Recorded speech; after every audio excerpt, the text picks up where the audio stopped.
കേരളത്തിൽ ഇന്ന് ഭരണമല്ല അദാനിക്ക് വേണ്ടിയുള്ള കച്ചവടമാണ് നടക്കുന്നതെന്ന് മുൻമന്ത്രി പി പ്രസാദ്. വഖഫ് വിഷയത്തിൽ ബിജെപി നിലപാടാണ് സംസ്ഥാന സർക്കാരും എടുക്കുന്നത്. ഭരണം കിട്ടിയതോടെ മുസ്ലിം ലീഗ് നിലപാടില്ലാത്തവരായി മാറിയെന്നും പ്രസാദ് പറഞ്ഞു. മത്സ്യത്തൊഴിലാളി ഫെഡറേഷൻ AITUC സംസ്ഥാന പഠന ക്യാമ്പ് കണ്ണൂരിൽ ഉദ്ഘാടനം ചെയ്യുകയായിരുന്നു അദ്ദേഹം.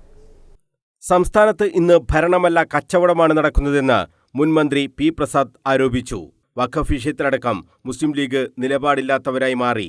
PMCയുടെ വക്താക്കളാണിന്ന് ലീഗ്. മോദിക്ക് അപ്രതീക്ഷിതമായ ബോണസാണ് കേരളത്തിൽ നിന്നും കിട്ടുന്നതെന്നും പി പ്രസാദ് പറഞ്ഞു. മുസ്ലിം ലീഗിനെ പോലെ രാഷ്ട്രീയ പ്രസ്ഥാനങ്ങൾ ചേർന്ന് നിൽക്കുന്നതെന്ന് ആലോചിച്ച് നോക്കാം. ഇന്ന് മുസ്ലിം ലീഗ് PMCയുടെ ബ്രാൻഡ് അംബാസഡറാവും. മുസ്ലിം ലീഗിന്റെ മന്ത്രിമാർ കേന്ദ്രത്തിന്റെ വഖഫ് നിയമത്തിന്റെ അംബാസഡർമാരായി മാറുന്നു.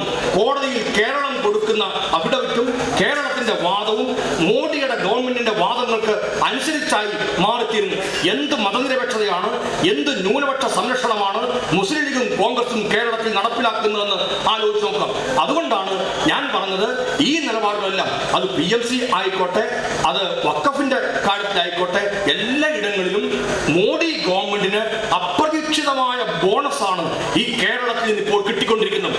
അദാനിയുടെ ആർത്തിക്ക് മുന്നിൽ കേരളത്തെ കാഴ്ചവെക്കില്ല എന്ന പ്രഖ്യാപനമാണ് സംസ്ഥാനം നടത്തേണ്ടത്.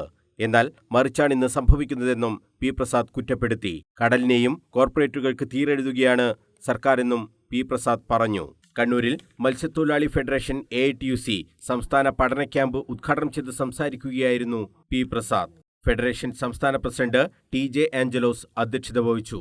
സ്വാഗത സംഘം chairman CP Murali, CPI Kannur ജില്ലാ സെക്രട്ടറി CP സന്തോഷ് കുമാർ, സംസ്ഥാന കൗൺസിൽ അംഗം CP Shaijan, Thavam Balakrishnan, KT Jose, N Usha, advocate P Ajayakumar, Roy K Joseph, V Radhakrishnan, Pramod തുടങ്ങിയവർ സംസാരിച്ചു.